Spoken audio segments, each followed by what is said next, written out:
stuff because I don't have teammates.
All right, so my social security number is.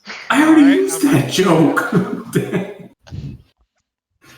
Woohoo! What's up? Today we are, as has become tradition, and we have ended an arc of the Stone Thief. You guys got the windmill and some slaves out, not a ton, but some. And we're gonna do some level up and world building, and then get back to Santa Cora next week. For the start of our next arc, we'll focus on Lucian's character. Ooh, scary. Stinky. Since this is still Perfect for Halloween. Stinky. Perfect for Halloween. Yeah, we might have to do a Halloween special still. Do we bring back the pumpkin? The cabbage Just Graham lanterns? come back. But real quick, Rumham, who are you? Who are you playing? And what was your top liked and disliked moment of level 4? I'm Rumham. I play Kalia, the shield bearer / shitty cleric. And my favorite moment of level 4, man. I think we've been level 4. I think you We've guys been last level 4 up. for a very long time. I think you last leveled up at the end of the Hellhole. Yeah. So that was favorite... the underneath the Wildwood and then the Stone Thief. I liked the Acolytes of the High Druid. We didn't get to stream that very much. But that was a fun part of level 4. Ellen? I'm Ellen. I play Dame Kiri Jadespine, a dwarven bard. She is an opera singer. Let's see. We said it was since the Hellhole. Thanks, me 6. Thanks, me 6. Oh gosh. I'm trying, like there was so much. I liked most of it. I did like doing the first run at the Stone Thief, but I think my favorite part was the Dame getting a house That / was the party nice. getting a house. Was that level 4? Oh yeah, you know what? You went to Usador's Tower too, and Oh, that might be my least favorite. What? I enjoyed it. I mean, it was fun, but like if I have to pick a least favorite. Yeah, level 4 was you left the hellhole, found out that most of the party had missed a whole year. The dame who didn't attend the hellhole instead played Patches, the Chaos Mage dog, had... There we go. That was the worst thing. Patches leaving. Yeah. She got a manor gifted to her for her work by the Dwarf King as a last bout of goodwill before the performance arts were kicked out of the dwarves. Everyone played the final farewell for their secondary characters so we could focus on our main characters. And you went to Usador's Tower. You went to the Wildwood. You went Party. to the Fey Queen's party, and Lucian got seduced. And then you went underneath into the hidden cavern, and then into the Stone Thief. That was level 4. You're just gonna go right over to Space Jam section? Oh yeah, and then you played baseball. No, you played basketball. That's a sport. Yeah, Space Jam, well known for baseball. I mean, technically baseball was in Space Jam. You're not wrong. Ha ha ha. Pow, who are you? What was your top moments of level 4? I am Leanne Morins, and I am going to be recording a sound clip to play every time you ask this question. Mm-hmm. I am a commander. I am also the world's first legislator in the Empire. That's the main details done. My favorite part about level 4, and probably going forward, is trying to figure out and make it sound appealing, whatever the hell it is that Leanne decides to cook. Oh yeah, we really leaned into the land's cooking level 4. Oh, I Yeah. forgot to ask a question because you're too busy this weekend, Ellen. But Pow wanted to know what the dame thought of eating spicy kebabs. I think the dame enjoys eating spicy kebabs. Yeah, the dame likes spicy food. I suspect the dame is not a very picky. She's not a picky eater. She just likes being fed and served. The experience is the important part. Yeah, she likes it better if it's like high quality food and stuff like that. Like she wants it to feel like, oh yeah, I'm being treated right. But ultimately, like as long as it's the right temperature for what the food is supposed to be, she's gonna be all right. Max. I am Max. I play Lucian, who is a religious werewolf who can control his rage. So he's playstyle is a ranger barbarian. My favorite part of level 4. Shout out to our favorite GM. I really like the weapons that were were designed to kill each and every one of us. That one room where we almost all died. That was probably my favorite part. Yep. My least favorite part was certainly the one escapade where I literally started the session with trying to get Kalia out of her depression in front of my girlfriend. So I was off the whole night, and then. And that was the time when Cody set up a campaign for me, or Lucian, to be seduced by some fey anime-looking person. So I was just on edge the whole time, and I did terribly. Oh, Queen Titania. Mm-hmm. And more combat, less talking for Lucian. Thank you. And Seb. Hi, I'm Seb. I play the Seb. lizard. And he goes smack with an axe. My favorite part of level 4 is becoming certified as the real first legislator, and also the first world-renowned opera singer, and also the first convert from the Crusader into a cleric Uh-huh. as shield bearer. And Raza is also a werewolf. So I gotta say, when you came to me with that one unique thing, I did think you're maybe stretching it a little, but it's really played out through gameplay well. right, yeah. So covered a lot of ground, and then I'm just glad that the party is able to really embrace a multifaceted character like Raza. Yeah, I'm glad that you just completely skipped over Halball.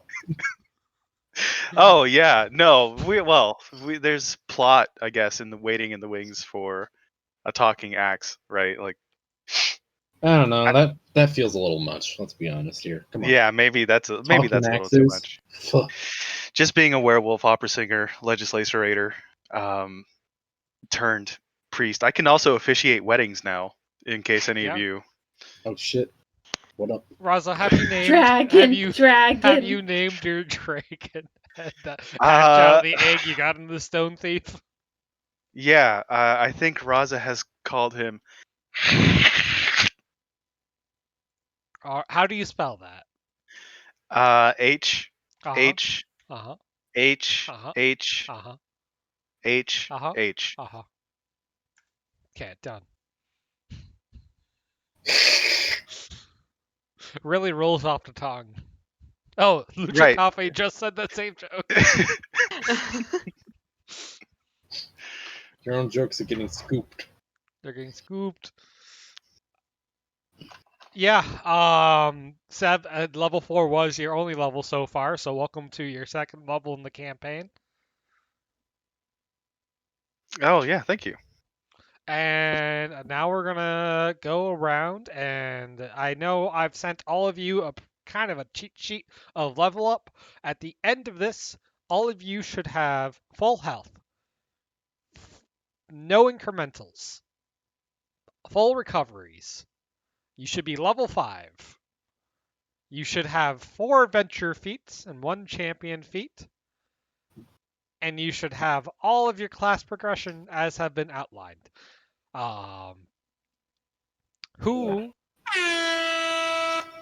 you. You're welcome. Figured I'd accentuate it. I know some of you have already come to pretty good terms with what you're doing with your character class. Pow, I think you have the firmest idea of what you're doing. Why don't you tell everyone what you're doing with your level 5? Alright, level 5 is pretty easy. I gained a new talent that immediately went into armor skills. I now have 21 AC. It's juicy. That lets Join you the wear club. heavy armor? Is that what it was? Yeah, now it's heavy armor. Were you wearing magic armor before? Technically, yes. So the armor might have to say goodbye, though, which is a shame. The armor of Demon Bane was, I guess. Yeah, you probably want to shop around for new armor.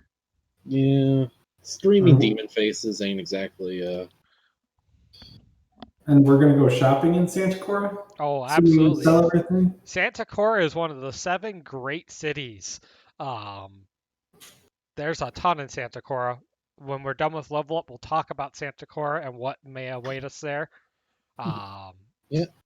So you picked your new talent. Your new talent lets you pick up heavy armor, so you can tank a bit more. Yep. And I already was using my champion feat, but as you may know, called them, where I reroll damage dice. I was just using. I got the champion feat as an incremental. There's nothing really to say there. You've all seen it plenty of times. You've seen the cheese. Yeah, it's good. Yeah, one thing I like about 13th Age, but does mean that like level up sessions lack that kind of punch, is that you guys have already pretty much looked at your level ups and decided what you're going to do on your way there and spread out that power spike. Yeah. I have access to level 5 commands and tactics. I only took one of them, and I swapped out my old expand crit range tactic for this one. So now, as a tactic, I can give some of us temporary HP. Ooh, Nice. that ought to keep Kali on her feet. Each target, you and 1d4 nearby allies, each target gains temporary health points equal to the average number of hit points it gains when it heals using a recovery. So Max is just going to get like 30 temp health. Ooh. Sorry, Lucian. How are you even calculate that? Oh, mine's 5d12 plus 4. Okay. So you just do 5 times 6 plus 4? Yep. Okay. So yeah, 34.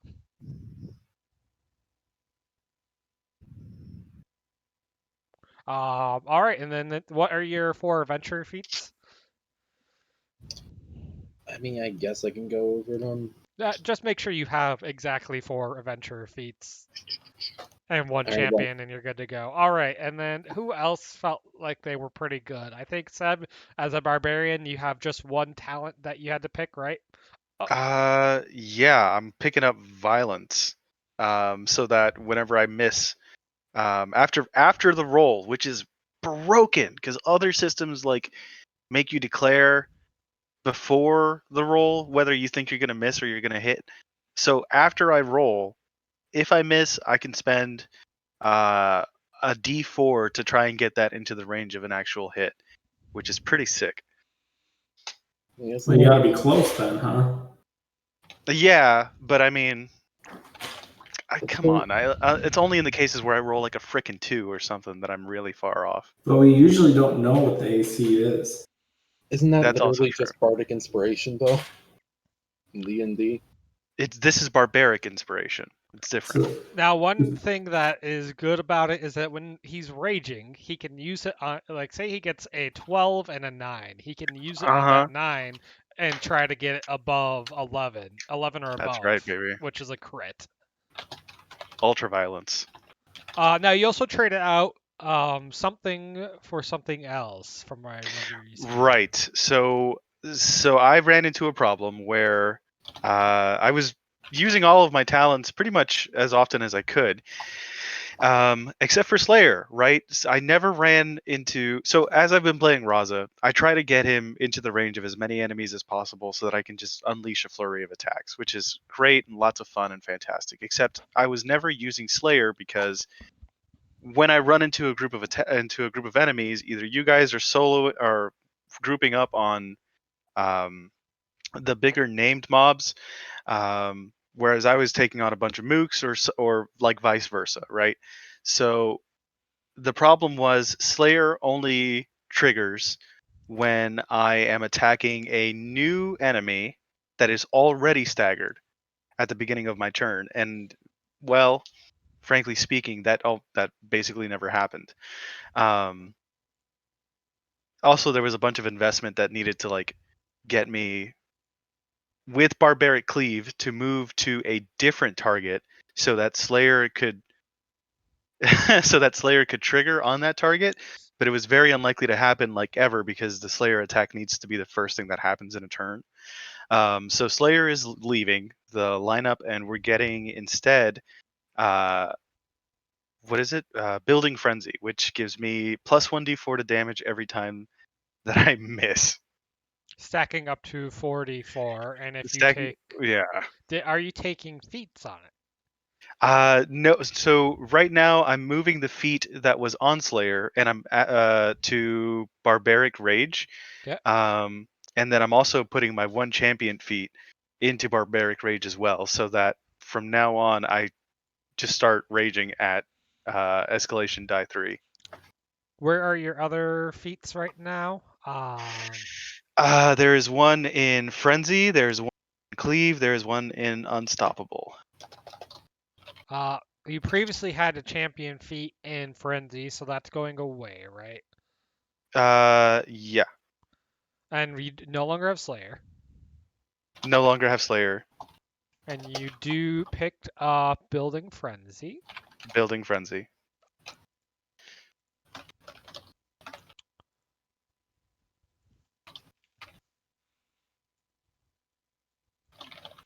And all right, so Frenzy has an adventure feat. Barbarian has an adventure and a champion. Cleave has an adventure. Where's your last adventure? Unstoppable. Unstoppable. Yeah. Perfect. I will fix your building frenzy in a moment. Also, I forgot to ask. So where is your new icon? Everyone gets one additional icon relationship point. Some of you took it already. Raza, where did you put yours? I'm doubling down on the Archmage wanting to get Raza out of this dimension. Yep, that makes sense. Now, you also So- have a signature weapon, which is something we established in the Forge. You could each choose an item that would grow with you. And the heroic acts of fighting, Hovel, is your heroic weapon.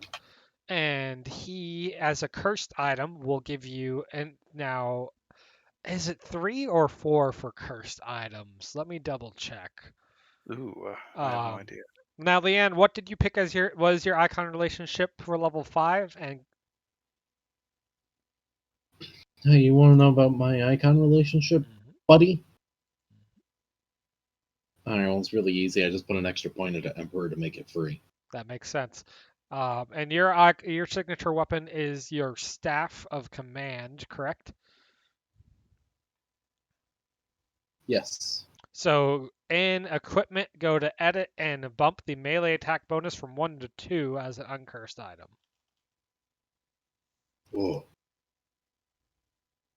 Higher attack bonus.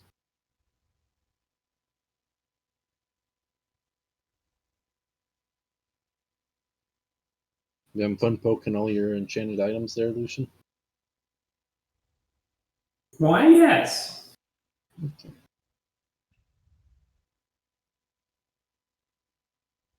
Yeah, all right. +3 is your bonus for a cursed champion tier, so I just bumped up Havel to that. And that is your level up, correct? Yeah, sure. To the best of my knowledge, that is the case. And as a note, if you feel like 1,000 gold is too much, you can convert it up to platinum, which is 10 gold each. So you can mark 100 platinum if you want. Up to you. You do your currencies how you want. Max, you're probably next easiest. All right. I just got a new feat, pretty much. A new talent. Yep. Or new, yeah, new Oh, talent. no, never mind. You're multi-classing. You did not get a new talent. You just got a new feat. Just a champion feat. Yep. And most of my feats are in Grizz, to be honest. But I grabbed a Ranger feat this time. It'll let me re-roll once per battle if I roll an odd as opposed to an even. I can fire again. Now, so for my double range attack, it'll let me re-roll on the odd. Now, one thing I didn't catch before when we were talking about it, but you cannot grab the champion feat for something without the adventurer feat unless it says so. And you currently have all 4 of your adventurer feats in Grizz. So the adventurer feat for double ranged attack is that your second attack gains a +2 bonus if it's against a different target. You have to take that first for the champion feat. Okay. So your current Grizz feats are once per day they can attack twice. Once per battle they can turn a disengage into a disengage success by an enemy they're engaged with into a failure. Once per day reroll a missed attack roll for the animal. What about Slayer? What about Slayer? I'd rather trade that because I don't really use it as much. Don't. Slayer is a talent. It is not a feat. Oh, okay. And then Strongheart is my only non-animal related feat. No, you have all 4 feats in Grizz. Your final Grizz feat is your animal companion adds escalation die to its attacks. You put literally everything in them. All right, we'll take that out. Escalation die doesn't really matter. Oh, you did have a Strongheart one, and that's because you had pre-taken an incremental for it, an additional feat. So you could take out Strongheart. Oh man, I'm getting nerfed. If you take out Strongheart, and how come Animal Companion and Animal Companion Wolf are two separate ones then? Because it helps split up all of the info. There's Animal Companion, which is the base rules for Animal Companion. There's Animal Companion Wolf, which is this particular bonuses you get as of having a wolf. There's Animal Companion baseline stats, which is per level what's there, and Animal Companion feats, which are all the bonuses for them. So, Spit and fire. you currently have 9 recoveries. Do you want to go down to 8 recoveries so you have an additional adventure feat to spend on Grizz and/or double range attack? Yeah, but then also my recovery dice are 10s instead of 12s, right? Nope. Strongheart, the talent, keeps them. It makes them D12s. Oh, The all feat right. just Yeah, gives you an I'll go additional down to recovery. 8. And then that still means you have to take one thing away from Grizz. I'll take the the initiative, or add the escalation die to the Sounds good. attack, because we usually only get to like 2 or Makes sense to 3. me. All right, and then I'll bump double range attack. Has an adventure feat. Let's double check that nothing else is here. You still have your bow, and you didn't choose to make that bow your signature weapon, correct? Right. So it stays as a +1. Yep, and there we go. Your disengage is 10 plus because of an item you have. You're level 5. You're 88 health. You have no incrementals, and you bump the priestess up to 3. Yep, it was already there. Yep. And you still have the ring of purity. Perfect. All right. Ellen? Yeah. What are you thinking with the dame? You So, have lots of options. Yeah. Oh, actually, I think I've got it pretty much figured out. So we actually had miscalculated. The Okay. wizard spell I have does not count against my spell slots. Really? No, that's just it's an extra spell. Let me check. Jack of spells. Choose another class. You choose one spell from the spell list of that class of your own level or lower as an extra spell. You can even jack it up with feats. It's a bonus spell. You're right. Yeah. So I do get another, which means that I'm actually down a spell, and I get essentially. I already took Arrowverse as a incremental, but I get another new one because then I'm behind because we've been miscounting that for a while. Boom. Boom. Yeah. You also get cantrips, which is something we missed from Jack of No. Spells. The Wizard. cantrips are if I put an adventurer's feat into it. Oh, which you haven't done yet. Yeah, and I'm not going to. Okay. So for the extra spell, I'm going to take Vicious Mockery. Okay. And then I'm going to do some silliness with my feats. Which you just... Okay, hang on. I have an adventurous feat right now on Move It. Okay. Which nobody has ever once wanted. So I'm going to take the feat off of that. That's fair. And put it onto Vicious Mockery so that the miss effect is now a save ends. Okay. And then I have question for the party, I guess. Would we rather that Soundburst is a recharge?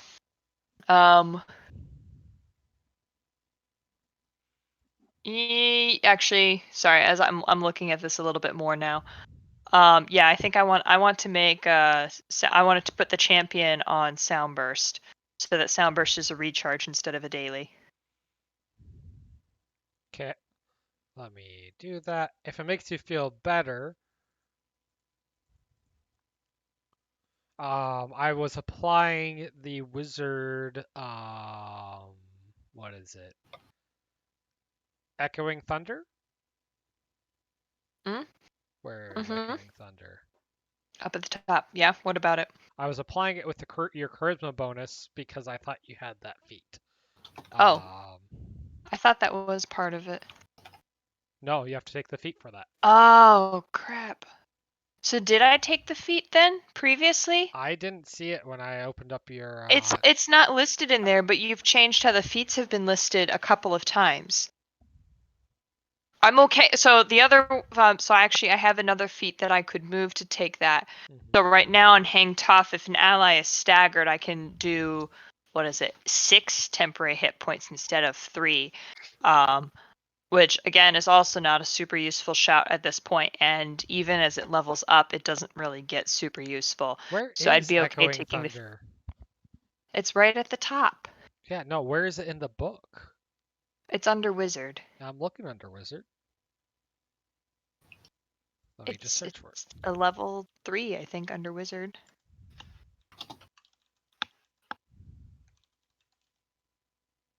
No, that's under Sorcerer. Oh, is it? Yeah. Whoops. So it already uses Charisma. Yep, it is already has Charisma. That's correct. In fact, this is starting to come back to mind. You looked at Wizard and you're like, nah, I'm going to pick the Sorcerer Echoing Thunder.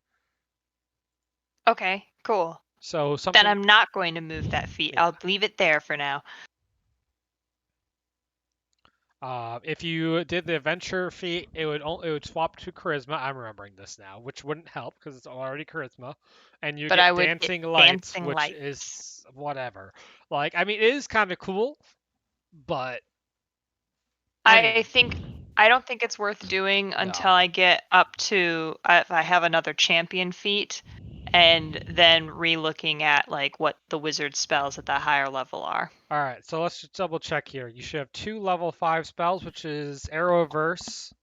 And I have to pick which other one I'm doing as a level 5. Echoing so, Thunder came in for free. Yeah. Battle Chant is from a. That's a different class. Nope, the Battle Chant is from the Bard. That is one of your spells. Oh, right. Okay. And you took Battle Chant at level 5. That's what you had done previously. Was it? Okay. So 1, 2, 3, 4. Is that right then? Is that the right number? And then you should have 3 third level spells, of which spells Oh, or because the songs. do the songs count? Yes, the songs count in Yeah, there. so you have 1 too many spells still. Wait. Okay. We did count this correctly last time. Okay. My bad. That's okay. There's a lot of categories and they all start with S. Yep.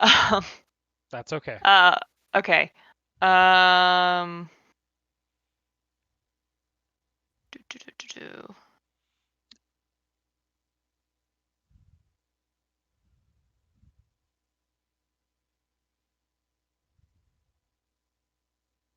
Or, no, wait. Spell Singer gives you an additional one, doesn't it? Yes, it does, I think. You choose an extra bardic song or spell at the highest level. Yep.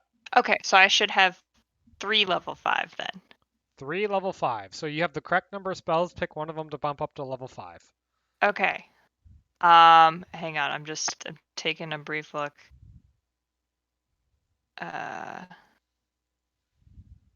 Because this was getting to the part that I wasn't sure. Oh,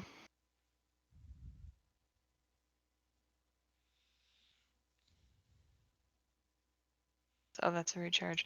I think I'm gonna go Soundburst. All right. Right? 8d10. I will note, Song of Thunder is another big damage dealer, and Leanne now has the ability to help you on songs. That's true, and the sustain dropped to 11. Meanwhile, Song of Heroes at 5th level drops to a 9+ for sustain. Yeah. Which isn't whatever. Huh? I would do Song of Thunder. Yeah, okay, we can do Song of Thunder. Alright, that is now a 5th level. And that should be everything then. That's still an 11+ to sustain. It does 7d6 damage at 5th level, which is terrifying. You heard him, 76 damage at 76. every We did the math, and one of the Dame's spells has a max output of nearly 400 damage. Ooh. That's a group thing, though. Like that's if she crit and if she did all the group targets she could. Oh, was that? That was Soundburst, actually, wasn't it? At Yep. level 5? Which we didn't take. Soundburst is still level 3. Correct. So let's do the quick math. Song of Thunder does 7d6 per attack. It targets 1d4 plus 1 nearby enemies per attack, and always does at least 2 rounds because it's a song.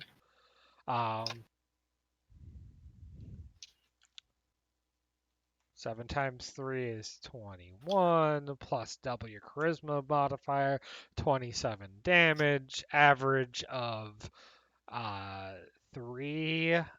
So call it 90 damage a turn, 180 if you only do it twice, which is the minimum.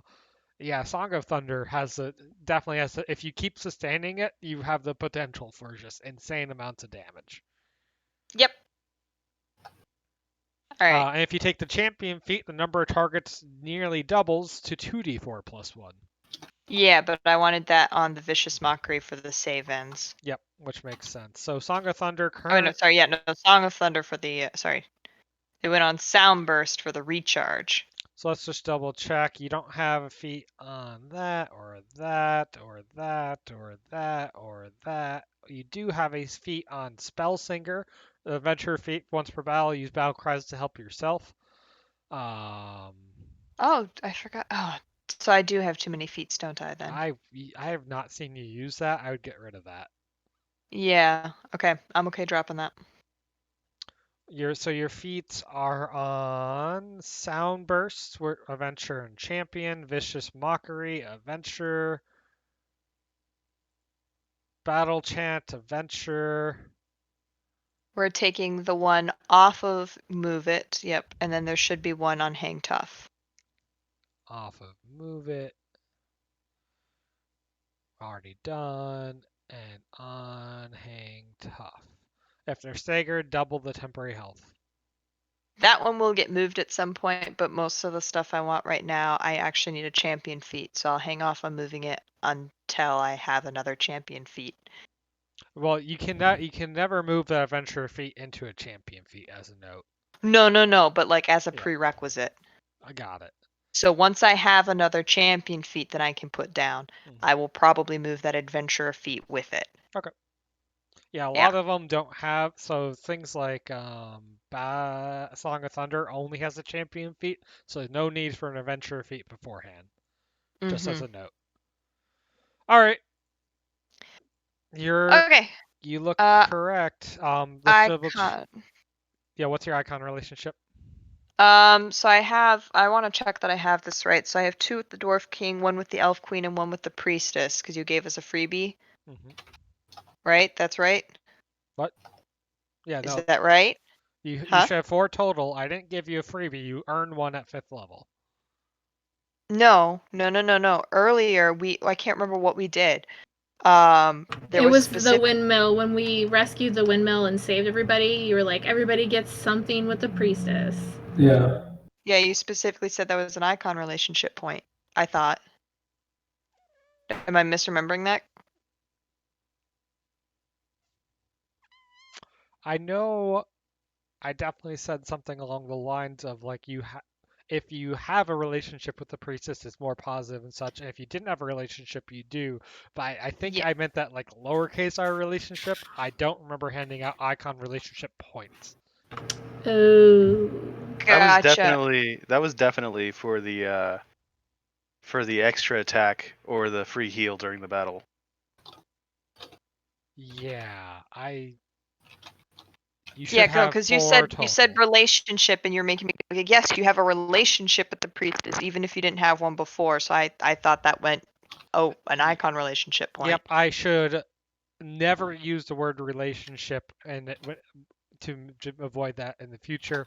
I apologize. You have the correct number of 4 points, which is 2 Dwarf King, 1 Elf Queen, 1 Priestess. Okay. Well, if that's the case, then I'm not sure if it doesn't make more sense for that priestess point to actually be with the emperor for the Dame. That's completely fine. Go ahead. Okay. Yeah, you just can't be giving out freebies with the priestess. She's a classy lady. Now, one thing to note, you still only have 3 battle cries, but you did get access to 5th level battle cries. I did, and they're pretty crap. Yeah, they really are. Both of them trigger off nat 20s. Yeah, I have to put in a bunch of feats to get them so that I can actually like use them, and then even then they're pretty like a once per battle racial. Victory Or is ours is pretty good because if you crit, a nearby ally recovers and 3 nearby get 3d6 bonus damage, is pretty good as a crit bonus. But yeah, but I have to crit, and I Yeah. think the dame has only ever critted once. yeah, Hey, Like that's not on some of the other like feat tree stuff that I know from Pathfinder where you can, expand your crit range, that makes more sense, but I'm not going to put in a whole bunch. Oh, and the escalation die has to be 5+. So it's never going to trigger. It's not No, worth that- this the Never slot. gonna that's an happen. even or. So when it's escalation die 5+, it's a 1 in 4 chance to trigger. Oh, Anyway. gotcha. Okay. But Yeah. still, Yeah, and it's not going to happen. Yep. You'd have to put in the champion feat, and it would be 3+, in which case it might be useful. Yeah, Alright. it's Kalia, last, certainly not least. What are you doing with your class? Yes. Well, because I am a multi-class, Lucian. not a lot. Yeah, not a lot. But I kind of finally sort of, I don't want to use the word decided because knowing me, something might change later. But I kind of sort of have my divinity back now, just a eensy weensy bit. We're going the friendship route. Kalia is deciding to devote herself to her teammates and our group. So whenever she casts a spell in battle from now on, she will have to call upon one of the group's icon relationships in order to get that power. So whether it's like Oh, you know Leanne's it's gonna Emperor. be priestess. No. All the time. No. Like if it's Leanne's Emperor or like maybe Raza's Druid, High The Druid is like not divine. well, whatever. The Emperor is Just weird that he's a examples. divine icon, but, well, I guess so is a Great Golden Worm and Priestess, but those 3 are divine icons. Anyway, that's how she's gonna be getting her power now because I'm lame and I didn't want to commit her to any one deity because it didn't make sense because she kind of hates them all now. I took some spells. I have 5th level spells now. My 5th levels, or excuse me, 3rd level spells. My 3rd level spells are Strength of the Gods, which I can cast either for effect or power. So I can either choose 3 creatures, including myself, and they get an extra 1d8 with melee attacks, or Damage. damage, excuse me, or one nearby ally gets an extra 2d8 damage. Hear that, and then Raza? same thing. Same thing with Mighty Healing. I took a healing spell, which you can either cast on 3 people, which they get to use a recovery to heal, or one ally can heal using a recovery, but regain double the amount of hit points they roll. So that's cool. I also have Judgment and Divine Endurance. Judgment is just a nuke on staggered enemies.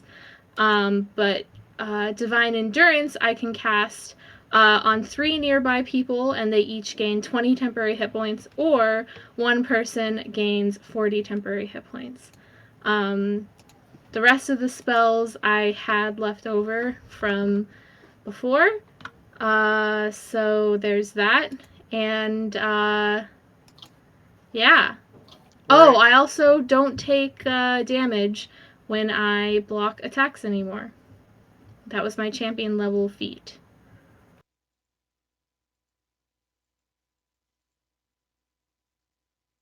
And I think that's it, right, Toon? I'm checking. You didn't take the champion feat for heal, right? No, because I wanted to negate the damage when I took damage. So Shield Bearer, which is a custom class, has Royal Guard. And the champion feat isn't that you can take 0 damage, it's that you can take half damage twice per battle, but once per round, and your max recoveries go up 1 more to 10. No, but I took something else. I thought. What did I take? Let me look.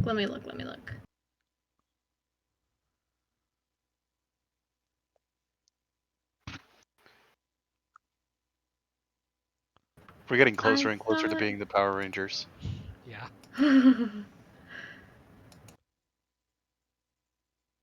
Lucian's is Green Ranger.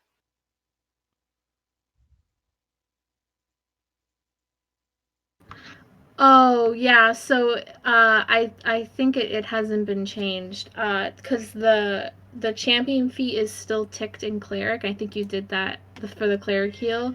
I think you did that as like a placeholder because I don't have the champion feat for heal. I have the champion feat for one of the shield bearer things. So I'm looking at Shield Bearer, and Royal Guard is the one that lets you guard an ally and take half damage. Bodyguard is the one that says guard an ally, and Royal Guard says take half damage. You take a -2 to do that. And you currently have the Adventure feat in Bodyguard, which lets you guard something that isn't a multi-attack. I think I picked the champion feat for Bodyguard, which was you no longer take a penalty to defenses. Okay, is that what you chose? I think that's what I picked. Okay. I think that's what it was. So your recoveries will stay at 9. Yeah.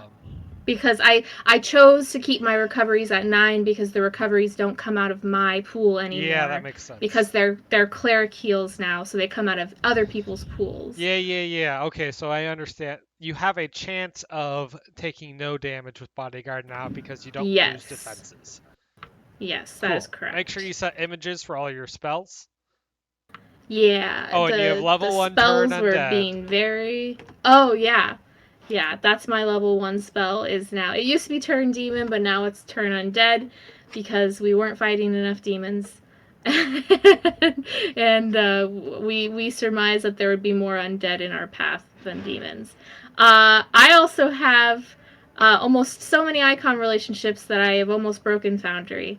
I have 4 icon relationships that are all 1 point each, and then I get a 5th icon relationship from my domain Love. Once per level, you magically generate a 1 point conflicted relationship with the heroic or ambiguous icon. It remains with me until I gain a level, and then it is you can switch it. So yeah, I'm at 5 relationships. If she adds a 6, I have to update the system to support it. So yeah, I think that was pretty much it. My health didn't change because I took 5th level health in incrementals. But I still have higher AC than Leanne. I was worried there for a second when she said she had 21 AC and I had to scramble to check, but I still have the highest AC. If you get one more icon relationship, you also get a $5 gift card to Hot Topic. Oh, thank God. But yeah, that's it for Kalia. All right, that's everyone leveled then. How's everyone feeling about party composition, working together? Like I said, I can't wait for Lucian to take up the mantle as the Green Ranger of the party. I'm sorry, I haven't seen it. I don't know about that. Power Rangers? You've never seen? Okay, well. I haven't either. There's colors and they fuse together, make a rainbow or something. Yeah, that's how Power Rangers work. All I know is that Kalia, without knowing it, just converted to priest. No, I definitely know that I have not. I definitely know that's what happened. That definitely did not happen. I definitely have committed myself to friendship. It was the friendships that we made along the way that brought Kalia's divinity back. Oh. That gave me a toothache. Ooh. That Did you doesn't fit with floss? our party. That doesn't How many fit months mine. was it before It any of us would also- admit that we liked the other people? It also still doesn't fit for Kalia. She's not going to admit that she actually likes any of the people in the party still, but She likes the dame. Kalia Yes, unironically yes. shops at Hot Topic now. Now that's absolutely the case. yeah, Shops at Hot she do Topic be for, a like, little birthday gifts edgy for other though. people. All right. Speaking of faith and the friendships we make along the way and such, let's talk about Santa Cora now that we're done. No, I don't wanna. All right. Well, good session, everyone. Join us next week for Santa Cora. Oh, the city I just Panda invented. Cora? Panda Cora, the city I just invented. That totally has nothing to do with the thing I was just talking about. All right.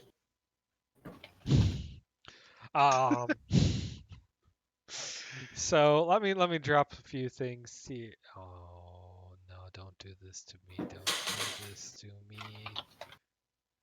Am I using drag upload? Did I turn off drag up? Nope, there it is. Oh, there we go. All right. Oh boy.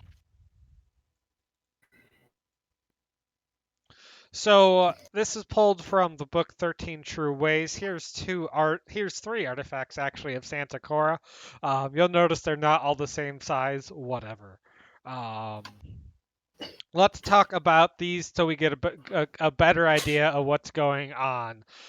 So on the left here is a pamphlet handed out by members of the Triumphant Order, which are a group of people who follow the Dark Gods and therefore the Crusader. And this is their vision of what Santa Cora would look like once they've finished remodeling it and having made it a place where the Dark Gods are embraced by all. You can see a firm sense of design. It's all orderly, it's all put together and efficient for people to walk around. This map gets handed out and sold to the unwary traveler, and then they get to Santa Cora and they're like, this does not at all match what's here. Rumors say it is part of an incredibly long extended ritual where if enough people believe it's the case, it will happen. But most just say it's the Triumphant Order trying to get more people to talk about the Dark Gods in Santa Cora.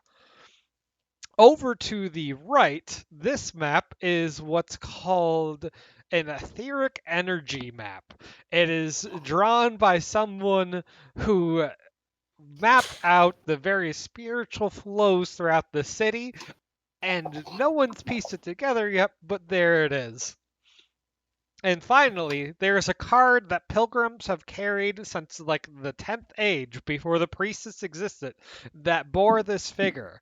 Santa Cora has always existed as a holy city, but only in this age, when the priestess came as a 13th icon, did people were like, look, she's on the card the whole time, and she's really this card has become an emblem of pilgrims coming to find a home.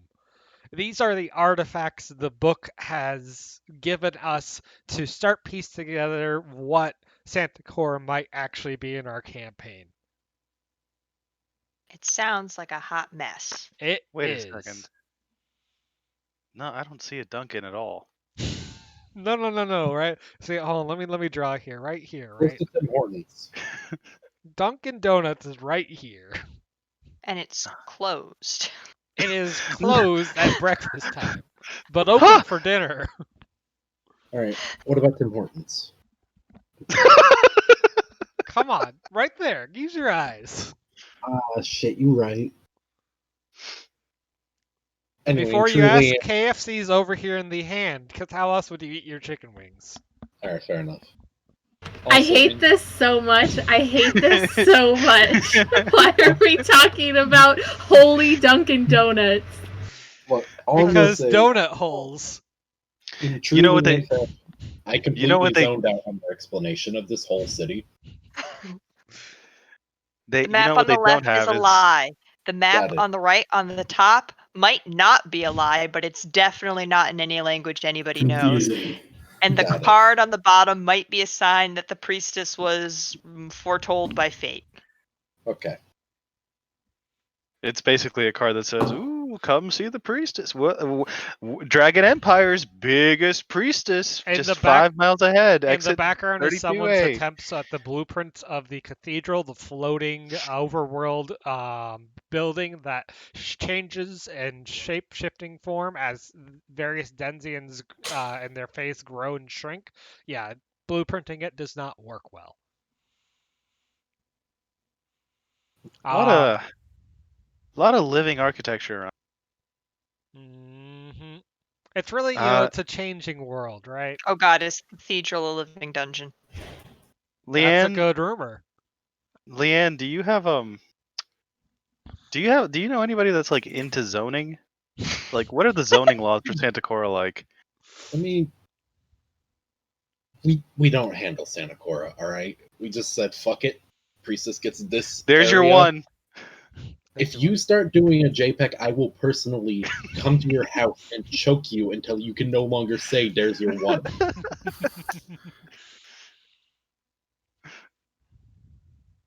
Right. So they don't handle zoning. They don't handle zoning in Santa Cora. Okay. All right. Got it. Sure. Yeah. Now, Leanne, here is a question for you. Rumors say that as a city with many magic wielders and divine powers, Santa Cora has lots of single-use magic items, and rumor says one of them, used by the tower guards, lets them break a rod and instantaneously know the all applicable laws and information available for a particular crime to hand out judgment right then and there. What do you think about these rumors? Sounds inefficient if it is real. If anything, it would be better to just make one that's reusable. I really thought you were gonna say something like, if anything, it would be better if you just make up the laws on the spot. Who's gonna check? It might be real, though. You never know. All right, let me read you the 4 paragraphs that I have here to help set the scene. Santa Cora, the city of the spirit. As with every other metropolis, there are plenty of reasons to go to Santa Cora, and may the gods bless you if you do, Kalia. From a distant, Santa Cora sounds like a utopia where the priestess has unified the priests, mystics, and sages of all the gods. Up close, however, the city can be something very different indeed. When you arrive, the streets throng with holy men, wise women, and songs of devotion. When you leave, you may be saying good riddance to a city of shysters and fanatics. First and foremost, Santa Cora is the home of the priestess and the site of her miraculous cathedral. From across the empire and beyond, spiritual seekers wend their ways to the city. Some report being changed to the soul by merely laying eyes on the cathedral. Pilgrims and converts of all descriptions press onto Santa Cora's streets, sometimes even including repentant monsters. Many of these visitors are looking for something more practical than spiritual elevation. They may hope for miraculous healing, divine omens, or the lifting of a curse. Renegades, fugitives, outlaws, and people who've crossed the wrong crime lord often come here looking for sanctuary and the cathedral or a major temple.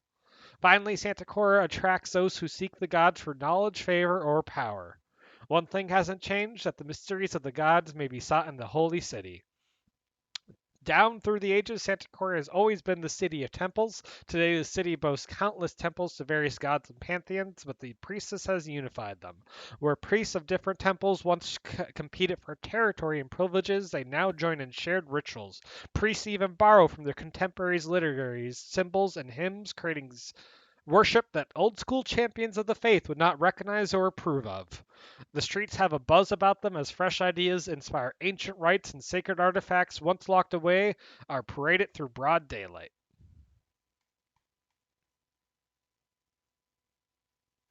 So what do you want? Rumors? Yeah, like everyone give me... I'm going to write these down real quick. Santa Cora. Everyone give me a rumor. Kalia. Oh man, you're letting me go first? Yeah. Oh boy. I And heard. remember, we have the X card. If you don't like an idea, just exit. Oh, here. I heard that what was the name of these guys on the left again? Good question. They are the Triumphant Order.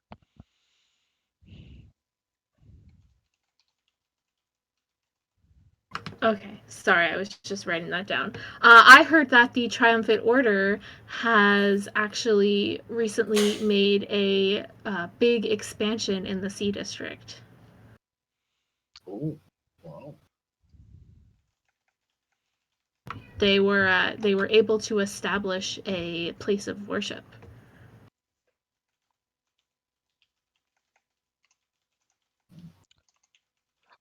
So something that is a possibility I want to ask about is, I read a 13th Age book, don't judge me, but in that, the Dark Gods were begrudgingly welcome in Santa Cora, because everyone should have a right to choose their own gods to worship under the view of the priestess, but they were not allowed to actually have a temple there. How do we feel about that topic, and is this rumor likely true or not? Or is it just something that they're putting in people's heads? I like the idea that, yeah, okay, like, I like the idea of there being some sort of difference between the spiritual and the legal entities and them having different ideas. So I like the idea that dark god worship is legally protected in Santa Cora under the grounds of freedom of religion, but it's not socially accepted and might even be actively persecuted by the various bright god religions. All right. I agree. I think it should be allowed, but radicals will obviously try to minimize that. All right, Ellen, give me a rumor. Can I do two? Sure. All right, so one I already said, which was the cathedral itself might be some kind of blessed living dungeon.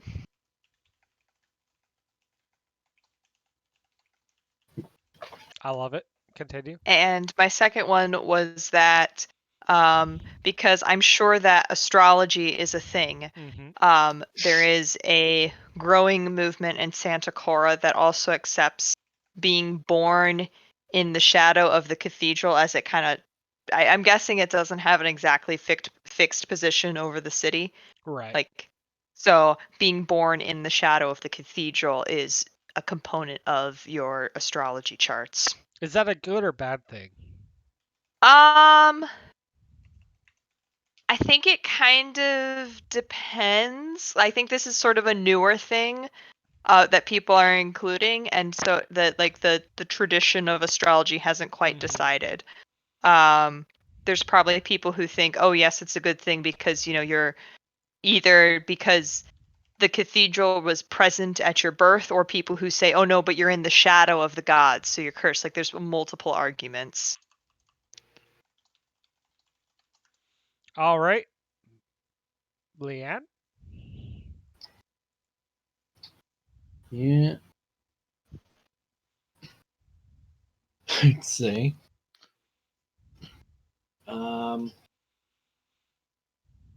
Look, man, I'm not good with rumors. You're free to pass. What's a good restaurant? I've heard that within the cathedral of the priestess, right, there's a White Castle. Oh. I've got nothing, man. Come back to me later. All right. As always, feel free to chime in if inspiration strikes. Max? All right. How about Lucian has heard from the priest, or from priest Noah, that even the blind can see the cathedral, and even the deaf can hear the bells. Oh, I like that.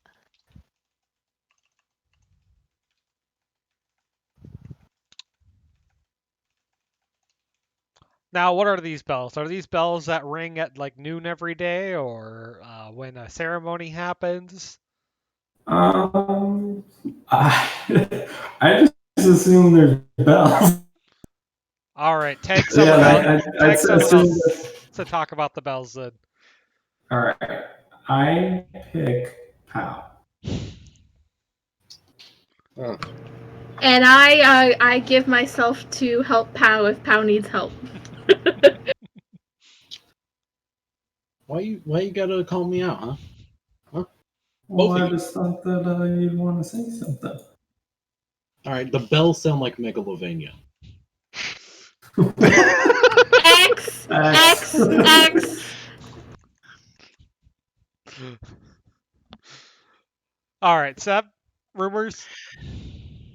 Right. So, we all know that Santa Cora is home to a diverse array of gods, both bright and dark. Some old. But there are rumors that there are still those who have not fully been integrated into the society, and that there gods is or people. gods, and that there is a god that crawls, that weeps and stumbles in the halls of memory, that refuses to be completely forgotten, and wants its way into Santa Cora. I'm scared.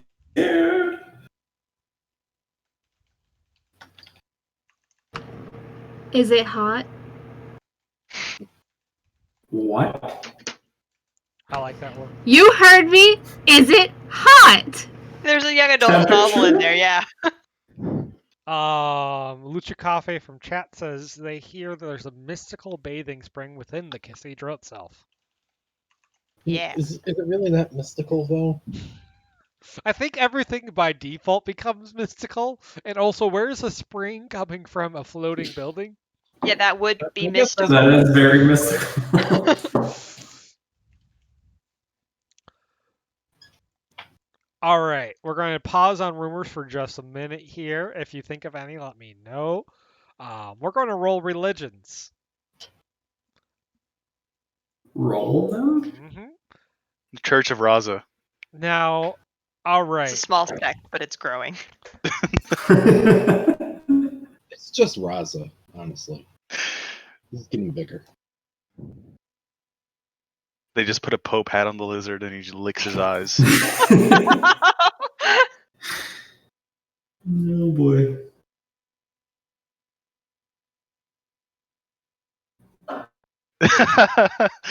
No, we're all inclusive. Sorry, Lucha Coffee asked if can anyone join or is it just a lizard man? Oh. No, by all Sad. means. Cody, your mic isn't working. I can hear you talking. How about now? There you go. Seb, roll 2d6. 2d6. I remember how to do that. Yep. A 5 10, and a babe. 5.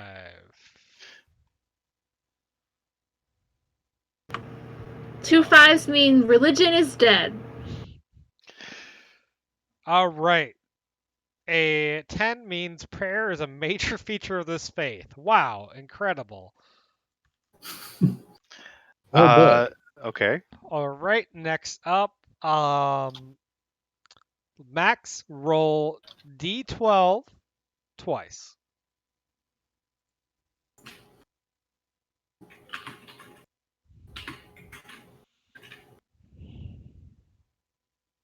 No. Close. Close.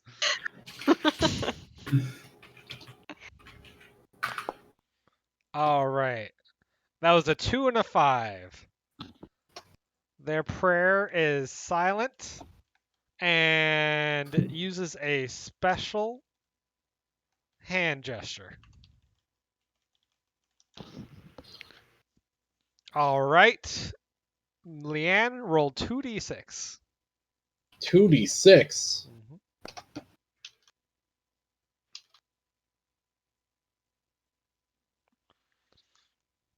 All right, that is a 4. They wear special hats or hair coverings in their religion. Who is? I keep losing where we are. Ellen, roll Yeah. a 1d8. Okay.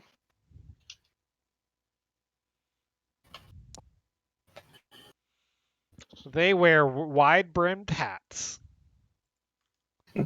Did we invent pilgrims? Kalia, 2d6. One final time.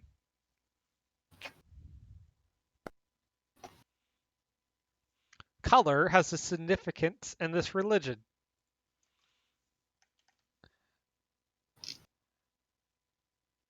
That's not very special, to be honest. Nope. Seb, roll a d4. And then Max, roll a d12. Not this A again. 1. I'm excited. 1 is always bad. Cyan is banned as sinful. Cyan, the color? Yep. I mean, it's not really a supernaturally occurring color, so that's fair. That's So- disgusting. Heathen. So, this religion has prayers, a silent prayer with a special hand gesture. They wear wide-brimmed hats, and they think cyan is a sinful color. Who is this? What is this group's name? And what god or gods do they worship? Discuss. All right, so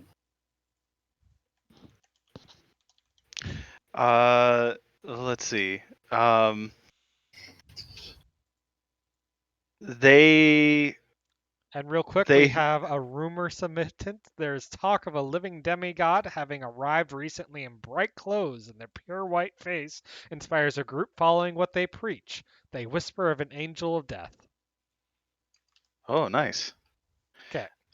Wait, specifically for this religion or just in Nope, general? that was a previous rumor submitted. They who sit under the open sky. All right. Is that why they wear hats? Yeah. And the open sky is, no clouds in sight. You can't wear cyan because it is that color is sort of like reserved for their deity. no, The sky? Ooh, it's you are claiming, yeah, because you're claiming the sky for yourself. Yeah, that's So what it's I thought. sinful.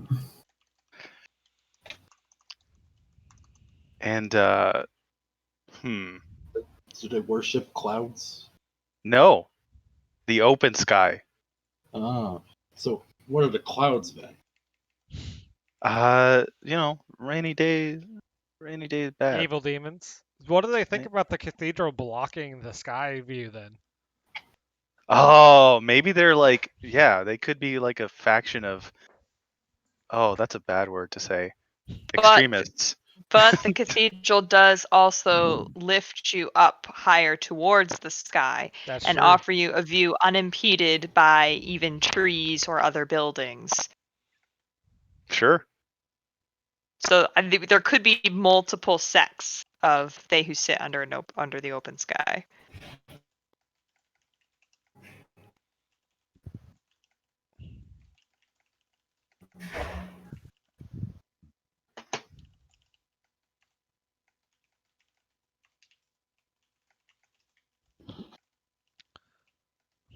Someone tell me what they think about clouds. What do they believe clouds to be? Bits of demon, evil spirits, just bad omens? What if it's messages from the gods and they interpret it? Ooh, I like that. Cloud readers. Now, come on now. Clearly they'd be called the Nimbus readers. I don't get it. All right. Good job on that one. Now, Nimbus is a type of cloud, you see. And it is much more interesting sounding than cloud reader. all right. I understand you're a lizard. It's hard to understand. Now we get to do it again. I'm All fine. right. Yeah. Kalia, roll 2d6.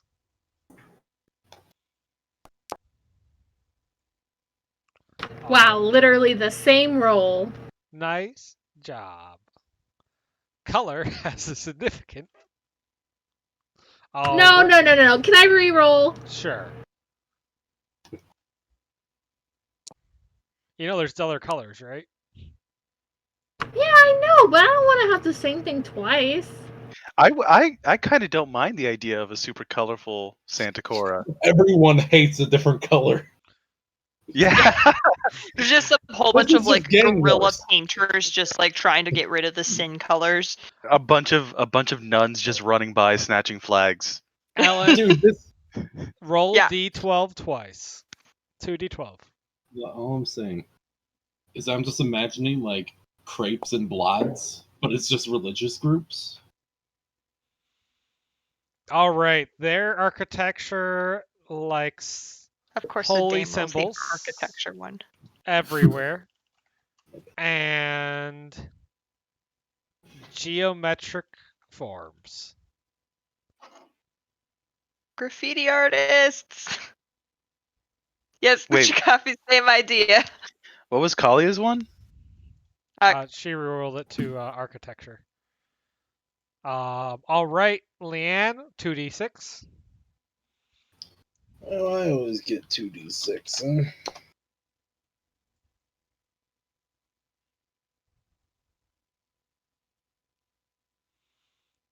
Hooray, it's insert major festival here time.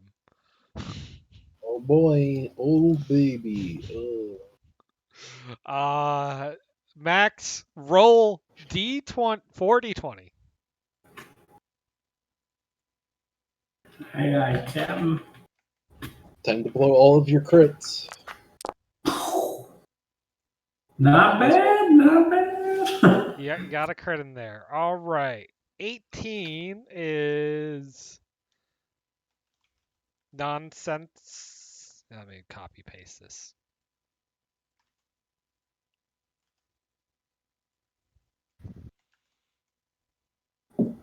It features nonsensical rules such as you can't look at a bird during the festival, no eating fish until after sunset, etc. A 20 is abstaining from something. A 14 is plays. Who is next? Raza, roll a d4. I already have a name for these guys, but let me see. A D4. 2. Plays reenactments of heroic myths. And finally, a 16 is Kalia. Roll a d6. This sounds like a Renaissance fair to me. Roll a d6, Kalia. Like we're gonna be eating turkey legs and dressing up in costumes and jousting. They actually like boxing. They have ceremonial boxing. Oh my There god, you Gary go. Bones. R.I.P. Gary Bones. Okay. I got it. I know what these guys are called. Hold on. And Ellen They're rolled. called Australians. Ellen rolled 2d6 one final time.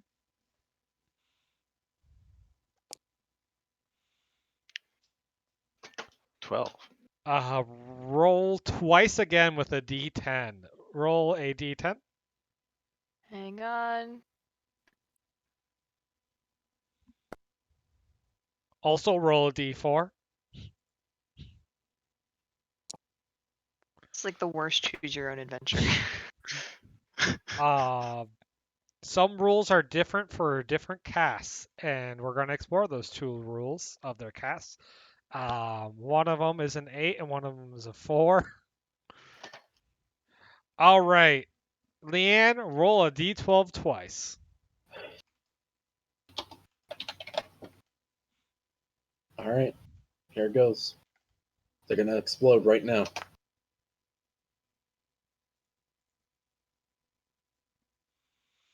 All right. Everybody, cast 1, everyone is highly educated. And Books have elaborate illumination and illustration.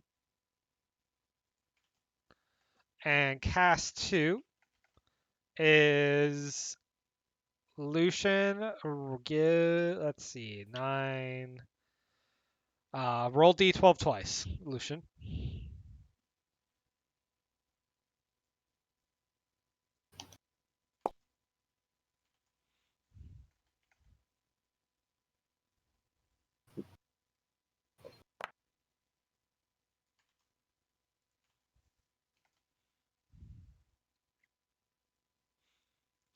All right, we finally have our religion. So, this religion, when they build, their architecture emphasizes holy symbols everywhere in geometric forms, whereas direct representation of objects, people, and animals in their art is rare. When it's major festival time, their festivals has nonsensical rules such as not looking at a bird during the festival or no eating fish until after sunset. They abstain from things. They have reenactments of heroic myths and ceremonial boxing. They have 2 castes of people, and caste 1 is a caste of scholars. Everyone is highly educated and literate and have books that are not only super well illustrated, those illustrations glow and float off the page. And caste 2 is a cleanliness caste where they regularly change their clothes multiple times throughout the day, and they use special perfumed oils when washing hand, hair, body, and beard. I have claptrap for that. You have what? So they basically talk about the cast as being, are you is your worth in your mind or your body? And so if you're one of the scholar cast, and the idea is that like your worth to God is your mind, then like your entire purpose is like your education, and you should pour all of the beauty and creativity that you have in you into the books and the knowledge that you possess.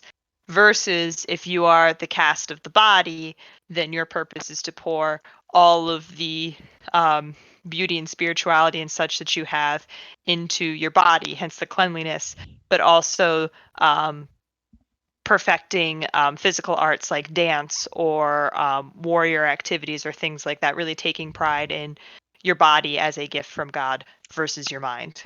So, first of all, are these casts in conflict with each other, or do they view it as 2 sides of the same religion? I think it's 2 sides of the same coin. I don't think it's one of them is better than the other. It's, you have been, like, because of the caste that you're born into, the gods are expecting you to derive, glory and worship and show proof of your faith through different means.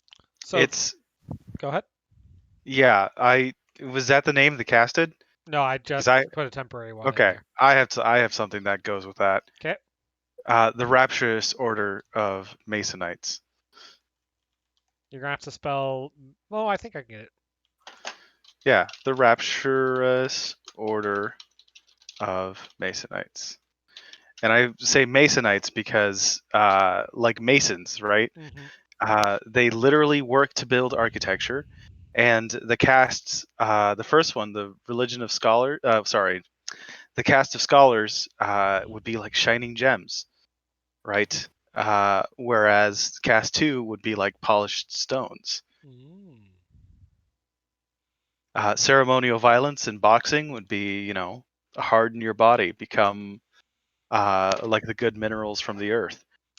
And those of the mind are likely the ones giving up some abstaining from something and following nonsensical rules, while those of the body are boxing and reenacting heroic myths. Probably, sure. yeah, I like that. Speaking of heroic myths, if they're so focused on, architecture and such, wouldn't it make sense that they use myths around the Second Age, which was all about walled-off cities and the architecture defending them? Nice callback. I think with the all of the discussion about the the metaphors with things that you find in the earth, this isn't a dwarven religion, but it is one that dwarves who move out of like primarily dwarven areas and are living in mixed race communities do tend to gravitate towards.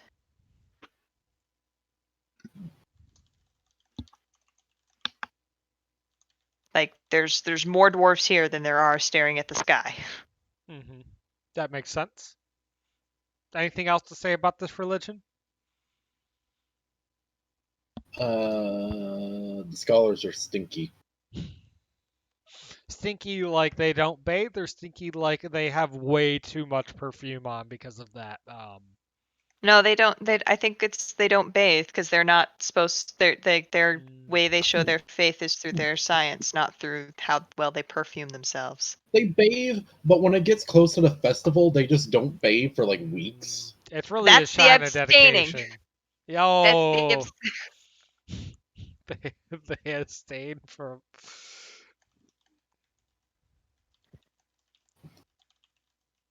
Oh, gross. All right. Now that we've explored 2 religions, back to rumors. Anyone have new rumors? Go ahead and just fire them out if you have any. graffiti nuns. Graffiti nuns. What do they graffiti?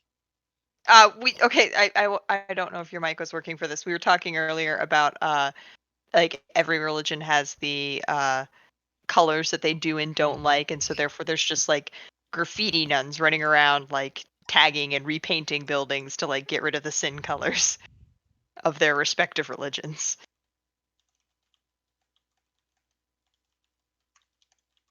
And the GM goes silent. I just Again. writing it down. After years of persecution, some followers of the Dark Gods are planning to commit a mass demon summoning in the center Ooh. of the city. Is this something they're advertising, or is this like hush hush? It's very hush hush. How much hush? Maybe only like 2 people have noticed that there's been like a string of robberies for the requisite ingredients. Now, the number of divine protections, wards, and other things in the city that would have to be broken or circumvented to make that happen are absolutely incredible, but There not is impossible. there may be like a blind spot where there's just so many sort of gods sitting in one place that they're like that they sort of just cancel each other out, right? Like a Venn diagram of just so much positive energy that it's like, all right, this just doesn't count anymore. Or at the very least, it's rumored that there might be a spot like that. Yep. And I think those rumors always passed around, right? I think there might be entire book collections dedicated to proving one house or the other is the point of the blind spot. Or if you want to be real Halo 3, Diablo 3 about it, there is a section that a sect rather that just hates the competition and is planning to summon just really, really enthusiastic angels to wipe the place out. What did we say were the opposite of the demons? We had The Celestials. the Celestials. Their entire purpose is just to make shit.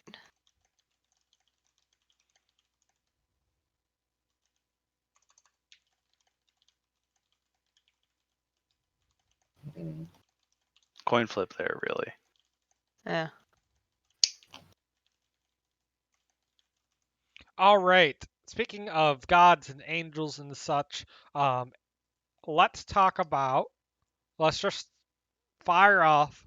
What are some bright gods? What are some gods? They don't even have to be bright. There's bright gods, dark gods, and old gods. Who are gods that might be mentioned in the city?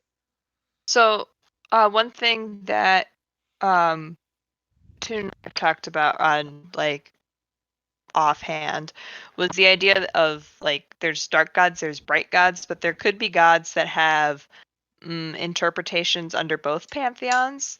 Like some, they'll do the like the two faces sorts of things with gods sometimes. Like where the god is also its own opposite. So there could be gods like that, or gray gods that are recognized by both pantheons under their own right. Do we want to have gods like that? Alisander, the god of keeps. I like that idea, Ellen. I also Thank like you. it. God of keeps is bright, dark, or old. It's a keep. It's a fortress. I think that's fair to say it's both, right? So gray, perfect. It's not Alexander, it's Alisander, and I totally didn't steal that from Final Fantasy. Done. Other gods. Two-Face, the god of fertility. Ew. Well, I think that there'd be a god of mercy, which is what Lucian was probably. Probably bright. Yep. There's also the god of redemption. There is? Yeah, oh yeah. Alright, well then that's definitely Lucian. So like gods are kind of wishy-washy, especially in 13th Age. It's entirely possible that the sects that worship the god of mercy and the god of redemption are just worshiping the same bright god, or that they're sister gods or something like that. There's all sorts of possible interpretations. Okay. A dark god is the god of vengeance. Should be god of craftsmanship. I'm not. I think that's probably blessed. And a dark god of arson to go with it. Specifically, Now petty arson. I've been arguing this whole time that the word dark god, is kind of, I would argue that the dark god of vengeance is gray. Oh, or at least, or no, I'd say it's the same god recognized in both pantheons. The bright god pantheon calls it the god of vengeance. Oh, sorry, no, we had vengeance, right? Oh god, it calls it the god of vengeance. The dark god pantheon recognizes it as a god of like revenge or something. Like I'm trying to work this out. I had the words and now they're gone. I hear you, but I feel like it's important to draw the distinction between the bright and dark gods and the paths that characters can follow.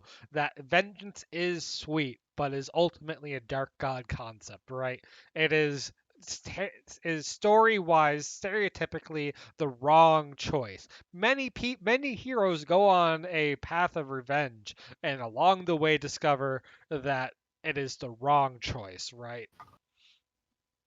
Okay. That's like the classic stereotype of story. Yeah. And if we're going to break from that, I need other ways to delineate the differences between the two. Unless you want to establish a world where the differences really are not much of the same, which is an interesting story to go, but I just want to really make sure that's where we want to go if that's what we were going to do. The point I was interested in making with it was the idea of we still get, the bright gods still have, paladins who get sent on violent holy quests and things like that. And there's still the capacity for so-called bright gods to take up bloody causes, and therefore them having a nice euphemism for that sort of thing that is still ultimately the god of vengeance as recognized under the dark pantheon could be an interesting of like, no, the bright gods have taken, evil into their hearts as well. At least so far, there's not many paladin sects left. There's almost no war clerics. The priestess largely doesn't get involved in military efforts herself. The closest you get in 13th Age that we've established is that the Dark Paladins of the Great Golden Worm go on anti-demon crusades, and that's the only thing we've established so far. I'm completely open with there well, being then more... I've heard a rumor that there are small militias of the priestess that are coming up to fill those places, to go on these bloody missions and these kind of justice. Heck, we could be considered one of those small militias. I'm okay if we don't want to introduce that explicit dichotomy in the actual pantheon. I'm not opposed to the idea. I'm just clarifying that that is a path we can go down. We've left it open-ended, and this is what this world building is for. So if we want to go down the path of no, there are just as many bright god churches and such sending out, adventurers to slay monsters and such, that's completely acceptable.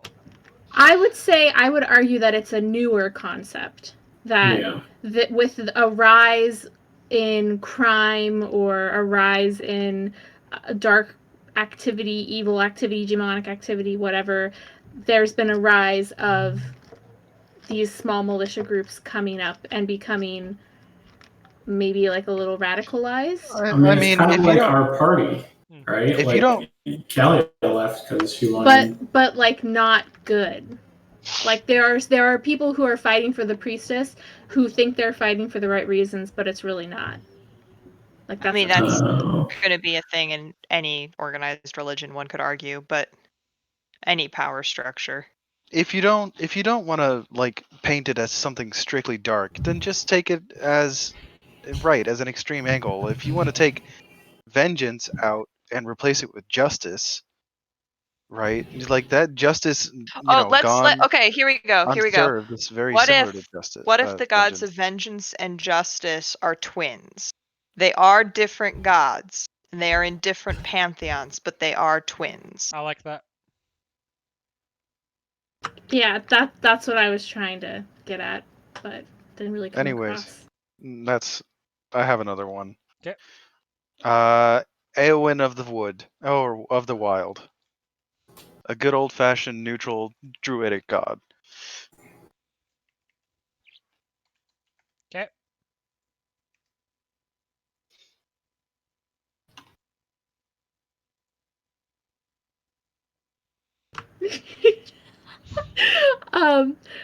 Ramsey, the bright god of cooking.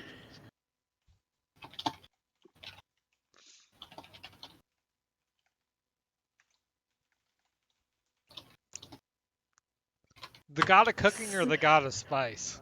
The god of cooking. Some call him Gordon.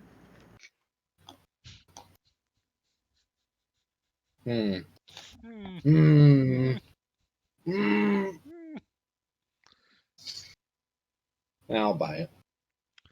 His high priest is, of course, Guy. Yes. See, I was trying to work up something of like, okay, and then is he attended by Fieri? Lucha Coffee, can you stop having the same joke as me? It makes me look unoriginal. Alright, look, all I'm gonna say. Yeah, Fieri is the god of spices, Ramsey is the god of cooking. All I'm gonna say is that so long as we don't include ICP in some form, we're good. They're the bright god of rainbows and magnets. Is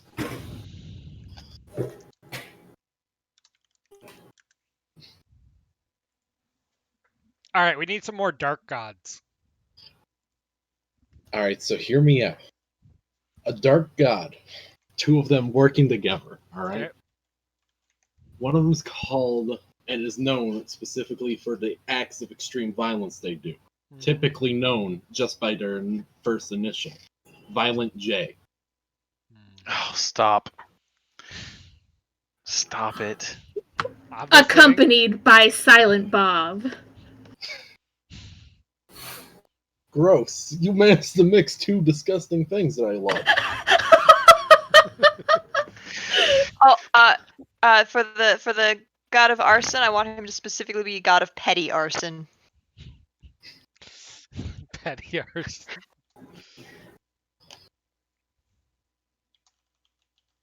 Maybe that's a pedantic thing to take, but I feel it's important. All right, I think we've gone down this path enough. Let's talk about other divine shit. I have a whole escalation article talking about divine shit. There is something called the divine. It's a minor icon. It is the bright god of the hunt.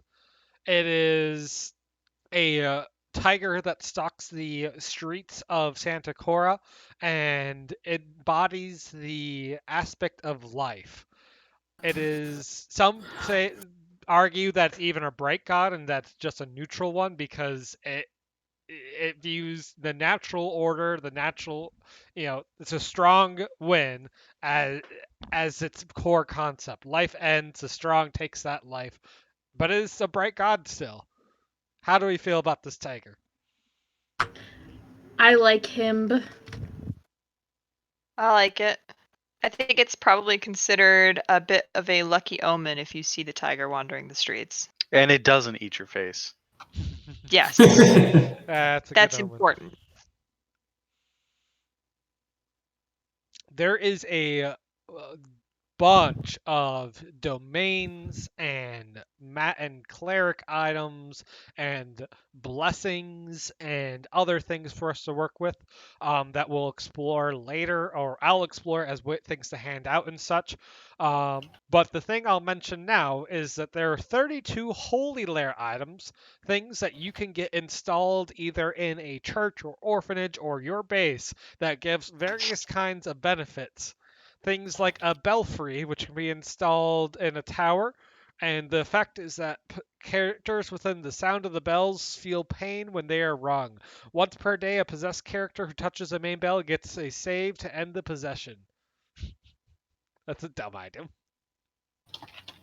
The clock tower is a better item. When in the lair, the party rolls twice for initiative and takes the best rolls. Humans roll 4 times. Gross. Some of these things take an upfront cost, such as, and we're talking, anywhere from the Blood Orchid, which once per day when a non-mook enemy dies in the lair, advance the escalation die. That costs 100 gold to install and 2 gold a month to maintain, whereas the Clock Tower costs 2,500 gold to install and 25 gold a month to maintain. Okay. Speaking of which, I want Dame, it's your place. Go ahead and roll me 2d100 for how much expenses the house has cost this month. Oh no. 2d100? Roll Oh. It has cost, since the last time you've been home, there is 50 gold that you've had to spend, or that has been spent back home in order to keep up the home. Do I the need to home take base. that out of my money? Yep. Okay. That's not that bad. That's not that bad. What? No, it's really not. Tell me where some of this money went, Dame. Those curtains. Yeah. They didn't go. They needed to match the rugs, and so I've been trying very hard to find, a better source. Ellen, that's disgusting. There were also all of the repairs from that orc attack. Did we finish those before we left? You finished, the orc attack was when all the secondary characters left? Yeah, but the manor was damaged. Or yeah, I think it got repaired by the time the party, Okay. main party We've joined. also probably done some repairs to that shrine for all of the werewolves. And probably upgrades to the furniture situation also for the werewolves and priest that we now have there permanently. Yeah. So when we do shopping in the city, I'll list out some various things you can get shipped and installed to your home base. There'll be new items and armor and such to do. Next session is probably going to be largely you walking around Santa Cora and getting plot hooks and meeting people and shopping and, all that fun stuff. And we'll go from there, I think. They're another party. Okay, hold on. I have another rumor. Yeah. I literally just misheard what Ellen said, but it struck a nerve. Okay. Architect. Architect. There's an orc in the city of Santa Cora that is literally just there to take note of the amazing buildings. People think like he looks like a half orc when you first see him, but no, he's a full orc. He's Alright. 100% orc, and people are terrified of him, and they're like spreading panic. But he literally just has a fascination for buildings. All right. Speaking of character stories, Lucian, as this is like your character arc and such, something we talked about a while ago is that you have the option of either fully embracing, like, as you are now, you have the werewolf under control, and you can continue to work on control over the werewolf, maybe even getting the ability to do things like, transform just your hand into a claw and things like that. Or you can go down the path of sealing away your werewolf and go down more of a path of picking up things like Ranger X Cathedral, which would let you use like cleric spells and such via the priestess as a ranger. Have you given any thought into those potential paths? Not really. If you were posed with that as like two paths to go down in Santa Cora, which would you want to explore? Would you want to see what the work is for both of them before you decide it? Yeah, I guess. I mean, his whole thing is I guess redemption. But if we're talking about like the power spike, or I guess the mindset behind it, I guess control would probably be more. I don't know. I could see it going both ways, I guess. Mm-hmm. I could see you either sealing it away completely, in which case. Oh, I would not do that. No, well. You mean sealing away the werewolf completely? Mm-hmm. I thought his whole purpose is using it for good, though. That's true. So he doesn't want to lose that part of himself. He just wants to be able to control it. All right. Sounds like you have a character path that I can set you down then. What are some various adventures that you guys think would sound interesting to go on while in Santa Cora? Break into the cathedral and steal the priestess's crown jewels. Ocean's 8 style. No, Ocean's 11 style. Forgotten catacombs, holy sewers. Okay, ew! Some may call Holy it. shit. Oh, damn it, Melvin. Sorry. Some may call it what? The holy shit. Oh yeah, good one. I like that one. Okay, I'll get another. A church, the Church of Wax. Where they worship a god of dim light, and it's covered in just candles everywhere. It is the giant candle. You know what I want to see? I want to see a mimic. One could argue that we were just in a mimic relative. Ellen and I now firmly believe that mimics are just baby living dungeons. Wait, are we close to the dame's house? No. No.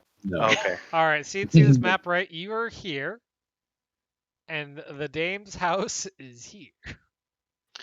Ah, okay. Never mind. But people hop across the Midland Sea to get back and forth. Oh, we're close to the wilds. I want to buy some land. You want to buy some land. Roz has got to set up a home somewhere, right? Yep. When he retires. That's true. Got to start building that swamp. Mm-hmm. I mean, there's plenty of open land in an underground cave nearby. This is true. With dinosaurs. With more lizards, yeah.